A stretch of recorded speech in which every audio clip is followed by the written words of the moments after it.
I'm Tiffany, and this is Towering TBR. Well, it's that time of month again where I get to play my TBR bingo game in order to figure out which books I want to prioritize in the month of July. I have been doing this game for 6 months now, so if you want to see any of my previous games, I will link them in the cards and in the description below. So make sure to go watch those if you don't want to be spoiled by June's result, because I'm about to spoil it. So in June, I picked 4 prompts. The first was read a backlist title from a 5-star author. For that, I read The Paying Guest by Sarah Waters. The next I pulled was read a funny book.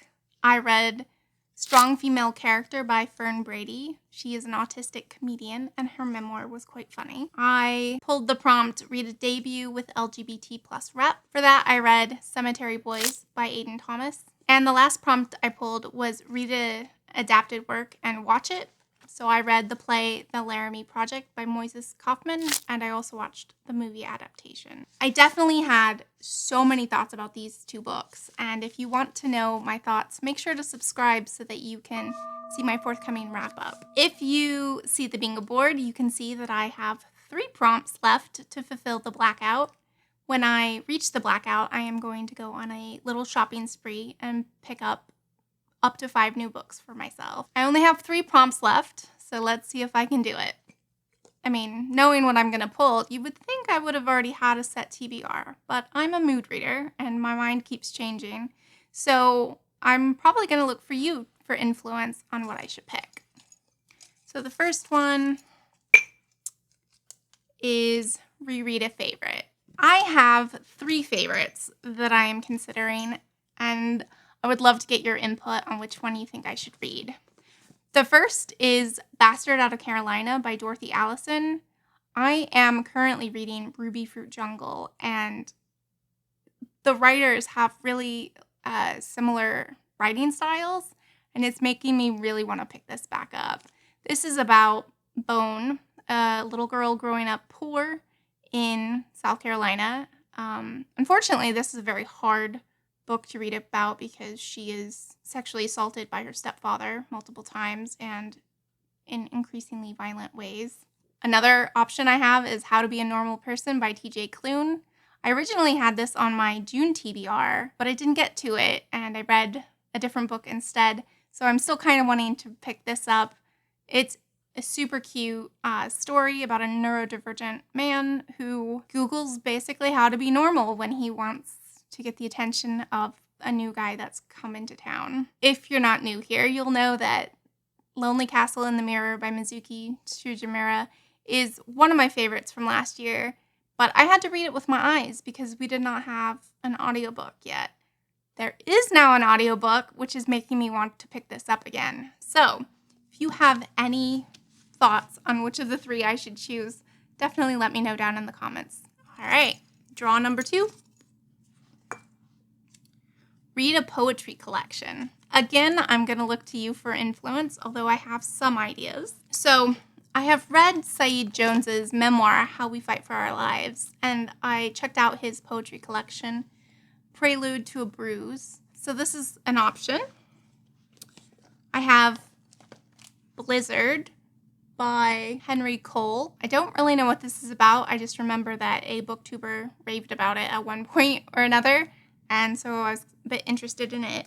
And then I have one I actually own called Yellow Rain by Mai Der Vang. And this is about the Vietnamese War, specifically the chemical warfare on the Hmong people during the 1970s, and has lots of mixed media results as well. I've also heard some other booktubers rave about Mary Oliver, Ada Limon, and Rilke. So if you have any thoughts on what poetry collection I should read, let me know. I definitely like ones that focus on social justice issues or just deeply personal stories about what a person's going through.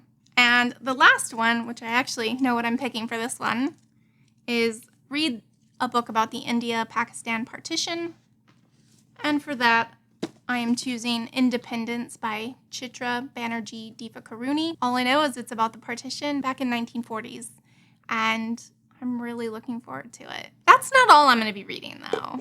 That's just what I'm going to be reading based on the prompts. I am also going to be buddy reading with MJ and her Discord group. They have picked the classic East of Eden by John Steinbeck. I've been trying to read a classic every month, and that will be the one I pick. Also, Chattie over at the Mad Chatterer, she is doing her first readathon, and it is a middle grade themed readathon. So I am going to pick up some middle grade as well to participate in her readathon. I'm not sure yet what I'm going to pick up, but I'm kind of in the mood for some middle grade graphic novels. I've heard great things about Garlic and the Vampire and also Bug Boys. So I have checked both of those out from the library, and hopefully I will get them soon. Lastly, July is Disability Pride Month, and if you watched my audiobook haul, you will see I recently purchased the Disability Pride audiobook by Ben Matlin, and that is going on my TBR as well. So at the end of the month, if I read the 3 that I am committing to reading, I will get a blackout and I will go shopping. I am already working on my next bingo board and what different prompts I want to include. But I also want to hear your input. If you can think of any fun prompts that you want to suggest, definitely leave them down in the comments below. So that's it from me. Tell me, what are you reading in the month of July? Any new releases you're excited about? Let's have a chat down in the comments below. Thank you. Bye.